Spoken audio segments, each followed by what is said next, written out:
ನಮಸ್ಕಾರ. ಇವತ್ತು ನಿಮ್ಮ ಜೊತೆಗೆ ಒಂದು ಲೈಫ್ ಇವೆಂಟನ್ನು ಹಂಚ್ಕೊಳ್ಳೋದಕ್ಕೆ ಬಂದಿದ್ದೀನಿ. ಏನಂದರೆ 2 ಇಯರ್ಸ್ ಬ್ಯಾಕ್ ನನಗೆ ಯೂಟ್ರಿನ್ ಫೈಬ್ರಾಯ್ಡ್ಸ್ ಬಂತು. ತುಂಬ ಬಿಗ್ ಸೈಜಲ್ಲಿತ್ತು, ತುಂಬ ಬ್ಯಾಡ್ ಸ್ಟೇಟಲ್ಲಿದ್ದೆ. ಹಿಮೋಗ್ಲೋಬಿನ್ 5.5 ಇತ್ತು ಅನ್ನಲ್ಲ, ತುಂಬ ಬ್ಯಾಡ್ ಕಂಡೀಷನ್ನಲ್ಲೇ ಇದ್ದೆ. ಸೊ ನನಗೆ ಲ್ಯಾಪ್ರೋಸ್ಕೋಪಿಕ್ ಸರ್ಜರಿ ಮಾಡಿ ಯೂಟ್ರಿನ್ ಫೈಬ್ರಾಯ್ಡ್ಸನ್ನು ರಿಮೂವ್ ಮಾಡಿದರು. ಲ್ಯಾಪ್ರೋಸ್ಕೋಪಿಕ್ ಅಂದರೆ ಒಂದು ಪೈಪಲ್ಲಿ ಒಂದು ಲೆನ್ಸ್ ಇಟ್ಬಿಟ್ಟು ಹೊಟ್ಟೆ ಒಳಗಡೆ ಹಾಕ್ತಾರೆ, ಕಟ್ ಮಾಡಲ್ಲ, ಚಿಕ್ಕ ಚಿಕ್ಕ ತೂತು ಮಾತ್ರ ಮಾಡ್ತಾರೆ, ಹಾಕಿ ಒಳಗಡೆ ನೋಡಿಕೊಂಡು ಆರ್ಗನನ್ನು ನೋಡಿಕೊಂಡು ಆಪ್ರೇಟ್ ಮಾಡೋದಕ್ಕೆ, ರಿಮೂವ್ ಮಾಡೋದಕ್ಕೆ ಫೈಬ್ರಾಯ್ಡ್ಸನ್ನು. ಆದರೆ ಅದನ್ನು ಮಾಡೋದಕ್ಕೆ ಆರ್ಗನ್ಸ್ಗಳೆಲ್ಲ ಒತ್ಕೊಂಡಿರ್ತಾವೆ. ಸೊ ಎಕ್ಸ್ಟ್ರನಲ್ಲಿ ಗಾಳಿ ಹಾಕ್ಕೊಂಡು ಮಾಡ್ತಾರೆ. ಅದರರ್ಥ ಅವ್ರು ಗಾಳಿನೆಲ್ಲ ತೆಗೆದಾದ್ಮೇಲೂ ನಮಗೆ ಸ್ವಲ್ಪ ಗ್ಯಾಸ್ಟ್ರಿಕ್ ಪ್ರಾಬ್ಲಮ್ ಇರುತ್ತೆ. ಅದು ಬಿಟ್ಟರೆ ಏನು ಪ್ರಾಬ್ಲಮ್ ಇಲ್ಲ, ರಿಕವರಿ ಫಾಸ್ಟಾಗಿ ಆಗಿಬಿಡುತ್ತೆ. ಸೊ ಇದು ವಿಷಯ. ಅದಾಗಿ ರಿಕವರಿ ಫಾಸ್ಟಾಗಿ ಚೆನ್ನಾಗಿ ಆಗ್ತಾಯಿದ್ದೆ. ಆಗ ಮಲ್ಕೊಂಡಿರೋ ನನಗೆ ಎಲ್ಲಿಂದನೋ ಬಂದ್ಬಿಟ್ಟು ಒಂದು ಡೆಂಗ್ಯೂ ಸೊಳ್ಳೆ ಕಚ್ಚಿಬಿಡ್ತು. ಸೊ 105 ಡಿಗ್ರಿ ಸೆಲ್ಸಿಯಸ್ ಜ್ವರ. ವಾಪಸ್ ಆಸ್ಪತ್ರೆಗೆ ಹೋಗಬೇಕಾಯ್ತು. ಯಾಕಂದರೆ ಡಿಹೈಡ್ರೇಟ್ ಆಗಿಬಿಡ್ತಾ ಇತ್ತು, ನನಗೆ ಶಕ್ತಿನೂ ಇರಲಿಲ್ಲ, ಡೈಜೆಷನ್ ಮಾಡ್ಕೊಳ್ಳೋದಕ್ಕೆ ತುಂಬ ಶಕ್ತಿನೂ ಇರಲಿಲ್ಲ. ಡೆಂಗ್ಯೂ ಅಟ್ಯಾಕ್ ಮಾಡೋದೇ ಲಿವರ್ಗೆ. ಡಾಕ್ಟ್ರ್ ಒಪ್ಕೋತಾರೋ ಇಲ್ವೋ ಗೊತ್ತಿಲ್ಲ, ಆದರೆ ನನಗಂತೂ ಗೊತ್ತಾಗಿದೆ ಡೆಂಗ್ಯೂ ಅಟ್ಯಾಕ್ ಮಾಡೋದು ಲಿವರ್ಗೇ. ಅದು ಹೆಂಗೋ ಮೆಕ್ಯಾನಿಸಮ್ನಲ್ಲಿ. ಓಕೆ, ನನ್ನ ಡೈಜೆಷನ್ ಅಂತೂ ತುಂಬ ಪೂವರ್ ಇತ್ತು. ಸರಿ, ಅಂತೂ ಹೇಗೇಗೋ ಇಂಪ್ರೂವ್ ಆಯಿತು. ಏನು ಕಂಡೀಷನ್ ಏನು ತುಂಬ ಇಂಪ್ರೂವ್ ಆಗಲಿಲ್ಲ, ತುಂಬ ವೀಕ್ನೆಸ್ಸೇ ಇತ್ತು. ಅಂತೂ ಎಲ್ಲ ಬ್ಲಡ್ ಟೆಸ್ಟ್ ರಿಪೋರ್ಟ್ಗಳನ್ನು ತೊಗೊಂಡು ನಾನು ಡಾಕ್ಟ್ರ್ ಹತ್ರ ಹೋಗ್ಬಿಟ್ರೆ 35 ಮಾರ್ಕ್ಸ್ ಬಂದಿರೋ ಮಕ್ಕಳನ್ನ ಹೇಗೆ ಟೀಚರ್ ನೋಡ್ತಾರೋ ಆ ಥರ ನನ್ನನ್ನು ನೋಡ್ಬಿಟ್ಟು ಹೇಳಿದರು, ಊರಲ್ಲಿರೋ ಅವ್ರ ಪುಸ್ತಕದಲ್ಲಿರೋ ಎಲ್ಲ ರೋಗಗಳು ನಿನಗೆ ಬರ್ತಾಯಿವೆ, ಇನ್ನು ವೆರಿ ಸೂನಾಗಿ ಎಲ್ಲ ಬಂದುಬಿಡುತ್ತೆ ಅಂತ. ಅವ್ರು ಹೇಳಿರೋದನ್ನೆಲ್ಲ ಕೇಳಿಸ್ಕೊಂಡಾದಮೇಲೆ ಒಂದು 80 ಇಯರ್ಸ್ ಓಲ್ಡ್ಗೆ ಒಂದು ಎಷ್ಟೆಷ್ಟು ರೋಗ ಬರ್ಬೋದೋ ಅದನ್ನೆಲ್ಲ ನಿನಗೆ ಬಿಲೋ 40 ಇಯರ್ಸೇ ಬರ್ತಾಯಿದೆ ಅಂತ ಹೇಳಿದರು. ಬಂದಿಲ್ಲ, ಬರುತ್ತೆ ಅಂತ ಹೇಳಿದರು. ಅಂದರೆ ಒಂದೇ ಒಂದು ವಿಷಯ, ಫಿಯರ್ ಆಫ್ ಡೆತ್ ಬಂತು ನನಗೆ. ನಾನು ಬದುಕದೇ ಇಲ್ಲ, ನಾನು ಸತ್ತೇ ಹೋಗ್ಬಿಡ್ತೀನಿ, ಏನು ಮಾಡಬೇಕಂತ ಗೊತ್ತಿಲ್ಲ, ತುಂಬ ಭಯ, ನಾನು ಬದುಕಲ್ಲ ಅಂತ. ಒಂದು ಸ್ವಲ್ಪ ಎಕ್ಸಸೈಸ್ ಮಾಡು, ಇಂಪ್ರೂವ್ ಆಗ್ತೀಯಾ ಅಂತ ಹೇಳಿದರು. ನನ್ನ ಕಂಡೀಷನ್ ಹೇಗಿತ್ತಂದರೆ, ನಾನು ಸ್ಟ್ರೇಟಾಗಿ ಹ್ಯೂಮನ್ ಬೀಯಿಂಗ್ಸ್ ಥರ ನಡೀತಾ ಇರಲಿಲ್ಲ, ಡಕ್ ಥರ ವಾಕ್ ಮಾಡ್ತಾಯಿದ್ದೆ. ಯಾಕಂದರೆ ನನ್ನ ಮಸಲ್ಸ್ ಇನ್ನೂ ಸ್ಟ್ರೆಂತ್ ಇರಲಿಲ್ಲ ಅದಕ್ಕೆ. ಬಟ್ ನಾನು ಬಿಡಲಿಲ್ಲ, ಕಂಟಿನ್ಯೂ ಮಾಡಿದೆ. ಅಂತೂ ಫೈನಲಿ 1 ಅವರ್ ವಾಕ್ ಮಾಡೋ ಥರ ಆದೆ. ಇವಾಗ 2 ಇಯರ್ಸ್ ಲೇಟರ್ 5 ಕಿಲೋಮೀಟರ್ಸ್ ಮ್ಯಾರಥಾನ್ ಕೂಡ ರನ್ ಮಾಡೋ ಪರಿಸ್ಥಿತಿನಲ್ಲಿ ಇಂಪ್ರೂವ್ ಆಗಿದ್ದೀನಿ. Okay, improved. ನಾನು ನಿಮಗೆ ತುಂಬ ಈಸಿಯಾಗಿ ಹೇಳ್ತಾ ಇದ್ದೀನಿ ಫಿಯರ್ ಆಫ್ ಡೆತ್ ಅಂತ. ಆದರೆ ಆ ಫೀಲಿಂಗ್ ತುಂಬ ಈಸಿ ಇರಲ್ಲ. ಮನುಷ್ಯ ಸತ್ತೇ ಹೋಗ್ಬಿಡ್ತೀನಿ ಅಂದರೆ ಅವನ ಯೋಚನೆ ತುಂಬ ಕೆಟ್ಟದಾಗಿರುತ್ತೆ. That means completely negative. But still ಎಫರ್ಟ್ಸ್ನ ಬಿಡಲಿಲ್ಲ, ನಾನು ಎಕ್ಸಸೈಸನ್ನು ಮಾಡ್ತಾಯಿದ್ದೆ. ಎಲ್ಲ ವಿಟಮಿನ್ನು, ಎಲ್ಲ ಮಿನರಲ್ಸು, ಎಲ್ಲ ಟ್ಯಾಬ್ಲೆಟ್ಸು ಏನೇನೋ ಕೊಟ್ಟರು. ದಿವಸಕ್ಕೆ 10-12 ಟ್ಯಾಬ್ಲೆಟ್ಸ್ ತೊಗೊಂಡೆ. ಒಂದು 10,000 ರೂಪಾಯಿ ಆಗೋಷ್ಟು ಮೆಡಿಸಿನ್ ಕೊಡ್ತಾಯಿದ್ರು 1 ಮಂತ್ಗೆ. ತೊಗೊಂಡೆ, ನುಂಗಿದೆ. ಆದರೆ ಕಂಟಿನ್ಯೂಸ್ ಆಗಿ ಎಕ್ಸಸೈಸನ್ನು ಮಾಡ್ತಾಯಿದ್ದೆ.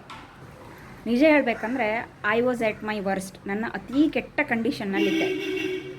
ಆವಾಗ ಫೈನಲಿ ಗೌತಮ ಬುದ್ಧನಿಗೆ ಜ್ಞಾನೋದಯ ಆಯ್ತಲ್ಲ, ಹಾಗೆ ನನಗೂ ಒಂದು ಜ್ಞಾನೋದಯ ಆಯಿತು. ಏನಂದರೆ ಈ ಫಿಯರ್ ಆಫ್ ಡೆತ್ ಇದೆಯಲ್ಲ, ಅದು ರಿಯಾಲಿಟಿನಲ್ಲಿ ಇರಲಿಲ್ಲ.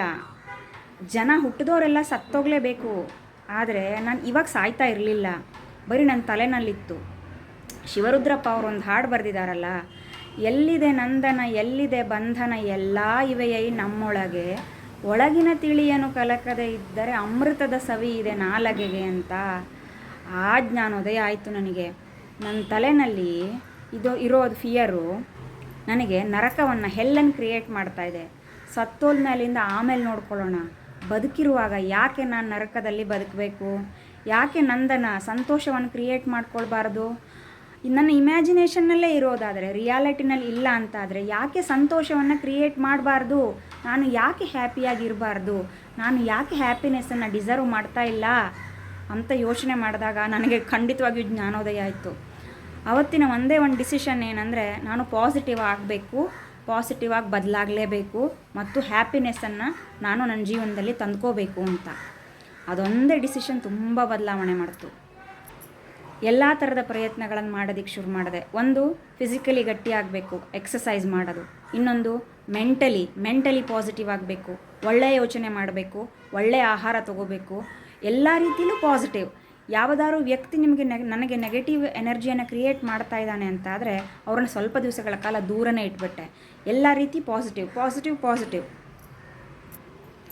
ಫೈನಲಿ ಈಗ ಒಂದು 2 ಮಂತ್ಸ್ ಬ್ಯಾಕು ನನ್ನ exam report, that means blood test ರಿಪೋರ್ಟ್ನ ಡಾಕ್ಟರ್ ಹತ್ರ ತೊಗೊಂಡೋದಾಗ, you did a good job, ಅಂದರು. ಯಾಕಂದರೆ ಅವರಿಗೆ ಮತ್ತೆ ಬರ್ಕೊಡೋದಕ್ಕೆ ಯಾವ ಮೆಡಿಸಿನ್ನು ಬೇಕಾಗಿರಲಿಲ್ಲ, ನಾನು ಆರಾಮಾಗೇ ಇದ್ದೀನಿ ಅಂತ ಹೇಳಿ ಕಳಿಸಿದ್ರು. It's a good dead. ನಾನು ಯಾಕೆ ನಿಮ್ಗೆ ಹೇಳ್ತಾ ಇದ್ದೀನಿ ಅಂದರೆ, ನಾನು ಹೇಗೆ ಒಂದು ಮನುಷ್ಯನೋ ಹಾಗೆ ನೀವು ಕೂಡ ಒಂದು ಮನುಷ್ಯ ರೀ. ನನ್ನ ಹತ್ರ ಮಾಡೋದಕ್ಕಾಗ್ತಾಯಿದೆ ಅಂದರೆ ನಿಮ್ಮ ಹತ್ರನೂ ಮಾಡೋದಕ್ಕಾಗುತ್ತೆ. ನಿಮ್ಮ ಹತ್ರ ಇದನ್ನು ಹೇಳ್ಕೊಳ್ಳೋದಕ್ಕೆ ನಾನು ತುಂಬ ಯೋಚನೆ ಮಾಡಿದೆ, ಹಿಂದೆ ಮುಂದೆ. ಯಾಕಂದರೆ ಎಲ್ಲನೂ ಹಂಚ್ಕೊಂಡ ಮೇಲೆ ನಿಮ್ಮ ಜೊತೆ it feels like I am so naked. ಎಲ್ಲನೂ ನಿಮ್ಮ ಜೊತೆ ಹೇಳಿಬಿಟ್ರೆ I really felt that way. ಆದರೆ ಒಬ್ಬರು ನಿಮ್ಮಲ್ಲಿ ಈ ಥರ ಕಂಡೀಷನ್ನಲ್ಲಿದ್ದರೆ, ಸ್ಟ್ರಗಲ್ ಮಾಡ್ತಾಯಿದ್ರೆ, ನಾನು 2 ಇಯರ್ಸಿಂದ ಯೋಚನೆ ಮಾಡಿ ಎಫರ್ಟ್ಸ್ ಹಾಕಿ ಏನು ಇಂಪ್ರೂವ್ಮೆಂಟ್ಸು ಡೆವಲಪ್ಮೆಂಟ್ಸ್ ಮಾಡಿಕೊಂಡು ಅದು ನಿಮ್ಮಲ್ಲಿ ಒಬ್ಬರಿಗೆ ಯೂಸ್ ಆದರೆ ಅದರ ಅಲ್ಟಿಮೇಟ್ ರೆಡಿ ಫುಡ್ ನಿಮಗೆ ಕೊಡ್ತಾ ಇದ್ದೀನಲ್ಲ, ಈ ಥರ ಎಫರ್ಟ್ಸ್ ಹಾಕಿದರೆ ನಿಮಗಾಗುತ್ತೆ ಅನ್ನೋ ಪಾಸಿಟಿವ್ನೆಸ್ ಕೊಡ್ತಾ ಇದ್ದೀನಲ್ಲ, ಅದು ನಿಮಗೆ ಒಬ್ರಿಗೆ ಯೂಸ್ ಆದರೆ ನಾನು ಹೇಳ್ತಾ ಇರೋದೇ ಸಾರ್ಥಕ ಆಗಿಬಿಡುತ್ತೆ ಅಂತ ಫೈನಲಿ ಹೇಳ್ತಾ ಇದ್ದೀನಿ. ಆಮೇಲೆ ಎಲ್ಲ ರಿಸರ್ಚ್, ನಮ್ಮ ಬ್ರೈನಿನ ಒಂದು ಪಾರ್ಟು ಪ್ರೀ ಫ್ರಾಂಟಲ್ ಕಾರ್ಟೆಕ್ಸ್ ಅಂತ. ಅದ್ರ ಕೆಲಸ emotional regulation, impulse control, planning, decision making, ಆ ಥರದ್ದು. ಅದರ ಕೆಪಾಸಿಟಿ ಮನುಷ್ಯರಲ್ಲಿ 40% ಇದ್ದರೆ ಇಲಿಯಲ್ಲಿ, ರ್ಯಾಟ್ಸಲ್ಲಿ 7% ಇರುತ್ತಂತೆ. ನಾನು ನನ್ನ ಬ್ರೈನನ್ನು ಯೂಸ್ ಮಾಡಿಕೊಂಡು ಏನೋ ಮಾಡ್ಬೋದಾಗಿತ್ತು, ಹೊಸದು ಕಲಿಬೋದಾಗಿತ್ತು, ಹೊಸ ಯೋಚನೆ ಮಾಡ್ಬೋದಾಗಿತ್ತು, ಏನೋ ಕ್ರಿಯೇಟಿವಿಟಿ ಮಾಡ್ಬೋದಾಗಿತ್ತು, anything I could have done. ಆದರೆ ನಾನು ಅದನ್ನು ನನ್ನ ಫಿಯರ್ಗೆ ಯೂಸ್ ಮಾಡ್ಕೊಳ್ತಾ ಇದ್ದೆ. ನನ್ನ ಯೋಚನೆಗಳನ್ನೆಲ್ಲ ನನ್ನ ಫಿಯರ್ ಮೇಲೆ ಕಾನ್ಸಂಟ್ರೇಟ್ ಮಾಡ್ತಾ ಇದ್ದೀನಿ. ಅಂದರೆ I am not living a life more than a rat. ನಾನೊಂದು ಇಲಿಗಿಂತ ಒಳ್ಳೆ ಬದುಕ್ತಾ ಇಲ್ಲ ಅಂತ ನನಗೆ ಗೊತ್ತಾದಾಗ ನನಗೆ ನಾಚಿಕೆ ಆಗಿಬಿಡ್ತು. ಅದೆಲ್ಲ ಟರ್ನಿಂಗ್ ಪಾಯಿಂಟ್ಸ್ ನಂದು. ನಿಮಗೇನಾದರೂ ಯೂಸ್ ಆದರೆ ಇದರಿಂದ ಖಂಡಿತವಾಗಿಯೂ ನಿಮ್ಮಲ್ಲೂ ಬದಲಾವಣೆಯನ್ನು ಮಾಡ್ಕೊಳ್ಳಿ. ನೀವು ಏನೂ ಬೇರೆ ಇಲ್ಲ. ಆದ್ದರಿಂದ ನಾವೆಲ್ಲರೂ ಇದನ್ನು ಯೂಸ್ ಮಾಡಿಕೊಂಡ್ರೆ ಲೈಫನ್ನು ಬದಲಾಯಿಸ್ಕೊಳ್ಬೋದು.